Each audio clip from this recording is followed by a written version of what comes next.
Cândido Mota, hoje dia 26 de julho de 2024, professor Luiz Fernando Giroto, e aqui nas proximidades da Escola Estadual de Primeiro Grau, professora Clotilde de Castro Barreira. Na liturgia da igreja, hoje é o dia dos avós, São Joaquim e Santa Ana, né? Os pais de Nossa Senhora, de Maria, a mãe de Deus no catolicismo. E essa questão da terceira idade é por demais interessante. Os idosos, né? Os idosos e a questão do trânsito é super importante, né? Assim como motoristas jovens, né, oferecem assim uma condição diferente, né? Eles dirigem de uma forma diferente porque não tem aquela experiência. De outro modo, aquele motorista, aquele motorista que tem uma idade maior, ele tem a experiência a favor dele, mas ao mesmo tempo, né, o fato de ser idoso faz com que ele precise também levar em conta isso, né? Ele não pode, pela experiência, né, simplesmente falar assim, vou dirigir, tô cansado, vou dirigir, quer dizer.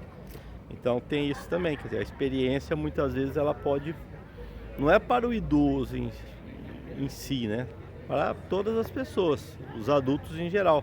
A experiência pode servir como uma armadilha pra gente. A gente acha que pela experiência consegue dirigir com sono, consegue dirigir cansado, né? Consegue dirigir na chuva, sem parar num lugar seguro, num posto de serviço, né? Etc, etc, etc. Então, a verdade é que dirigir veículos, né, e se locomover é mais complexo do que aparenta, é mais difícil do que aparenta. E é necessário que esses aspectos psicológicos da medicina do tráfego, da própria característica do ser humano, né, a característica fisiológica, anatômica, a própria questão antropométrica, né, das medidas.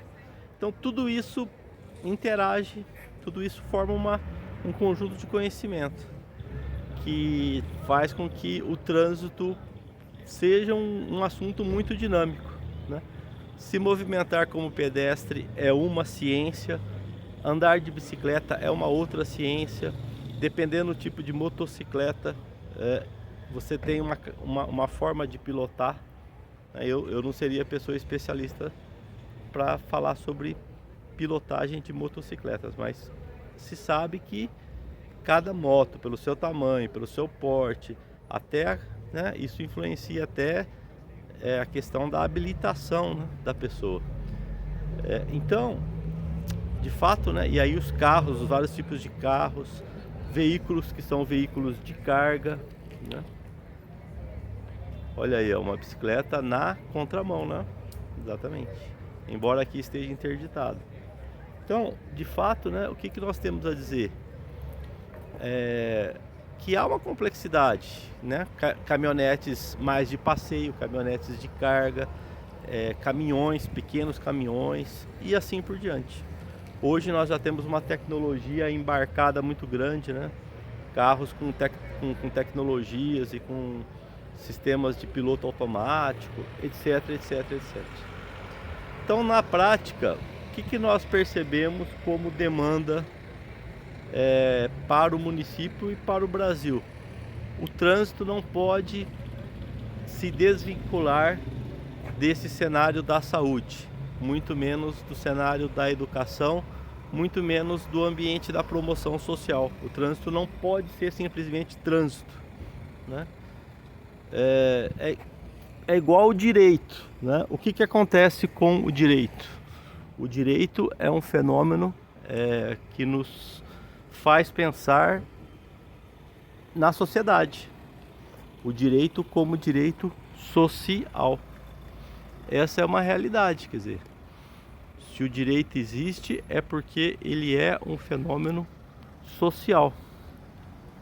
Então tem essa ênfase no direito social. Embora, e o trânsito é a mesma coisa, o trânsito existe por quê? Porque ele é um fenômeno que social também, quer dizer, não tem como separar isso. E se o trânsito é um fenômeno social, o que acontece? Ele precisa ser trabalhado nessas experiências ou nessas dimensões que eu citei antes. A dimensão da saúde, trânsito e educação, trânsito e promoção social. E tem como separar o trânsito da tecnologia do veículo e da tecnologia de manutenção do veículo? Não tem também. Então é muito assunto, é muita novidade, é a dinâmica da cidade. Hoje essa rua aqui, a Praça Monsenhor Davi, né? Ela está interditada em função de uma experiência aqui que vai ter no âmbito da Igreja Católica. Mas no dia a dia ela é diferente do que é hoje. Então o simples fato das ruas sofrerem alterações, assim, intervenções, né? Isso já é motivo para a gente pensar sobre a complexidade do trânsito. Então o trânsito ele é uma vivência, né? Ele é uma vivência que envolve risco. E aí a gestão do trânsito precisa reduzir esse risco. E o primeiro instrumento para que isso aconteça tem sido justamente o quê? O diálogo sobre esse assunto. Tornar esse assunto uma matéria corrente. Então, por exemplo, no meio político tem muito essa discussão sobre recursos, né? E aí publica no jornal, tal, recursos, tal.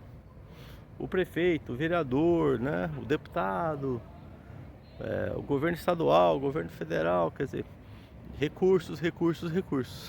Está errado? Lógico que não. Recursos são necessários, bem-vindos, e é dessa forma que a cidade também cresce, ela melhora. Tudo bem, precisamos ver de que forma o recurso é empregado. É verdade também, quer dizer, se é bem empregado. Mas de um modo geral, o recurso financeiro faz todo sentido para o município.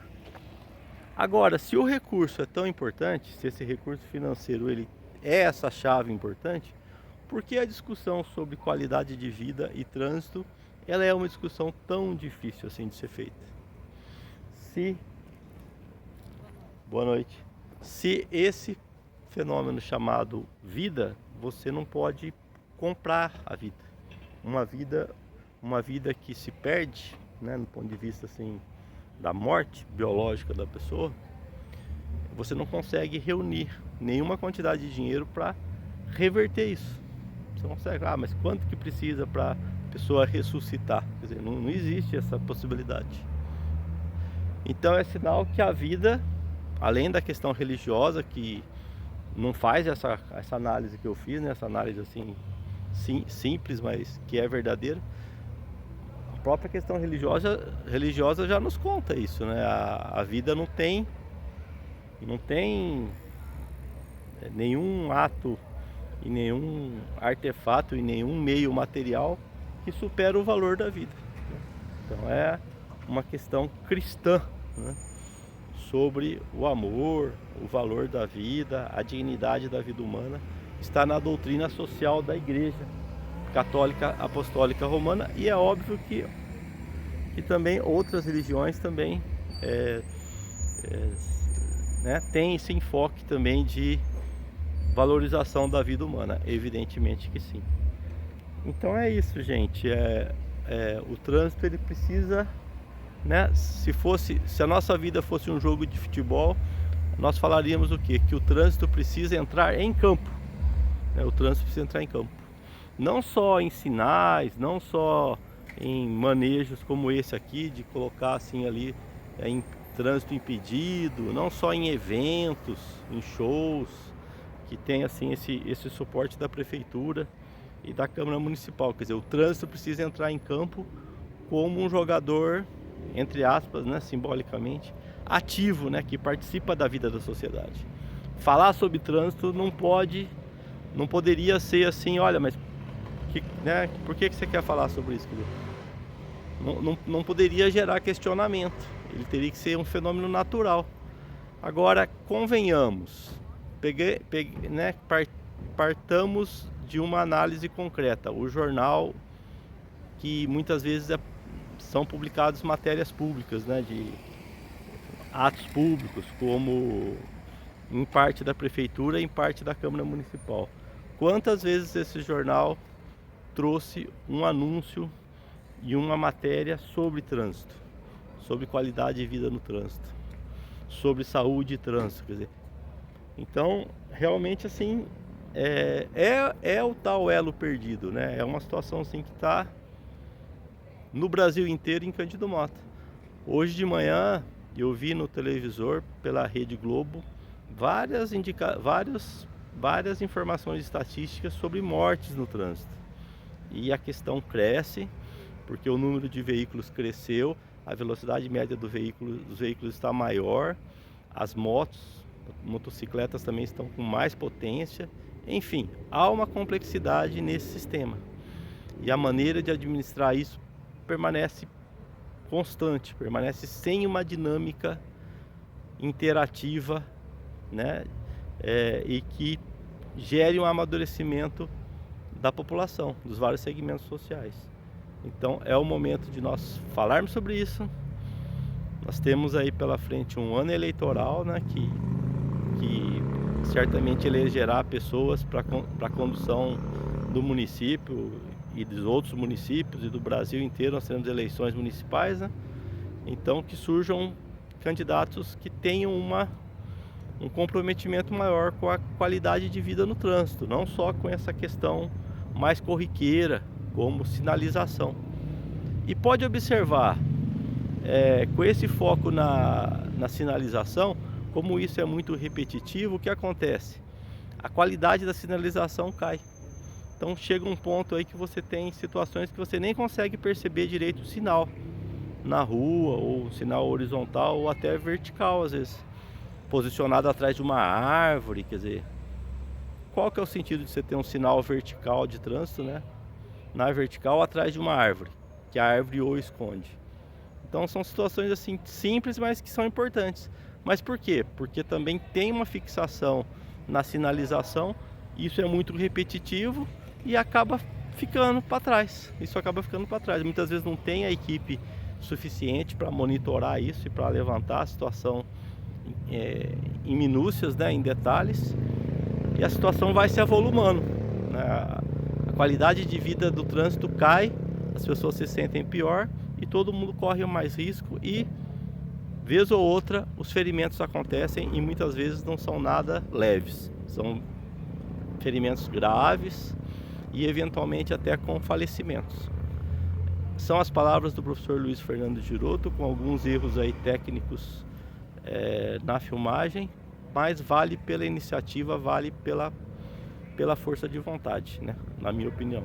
Um abraço a todos. E aí nós temos agora aí a meninada na calçada, né, passando de bicicleta. Uma boa noite, né? E digamos assim, um cumprimento genérico, né, independente do horário que a pessoa assistir esse vídeo. Então, que ela tenha então, né, um dia no todo benéfico, seja ele durante o dia ou à noite. Então que possamos pensar com mais calma sobre o trânsito. E não só pensar, agir também de uma maneira nova, criativa e inovadora. Nossas saudações, professor Luiz Fernando Giroto, aqui de Cândido Mota, estado de São Paulo, Brasil.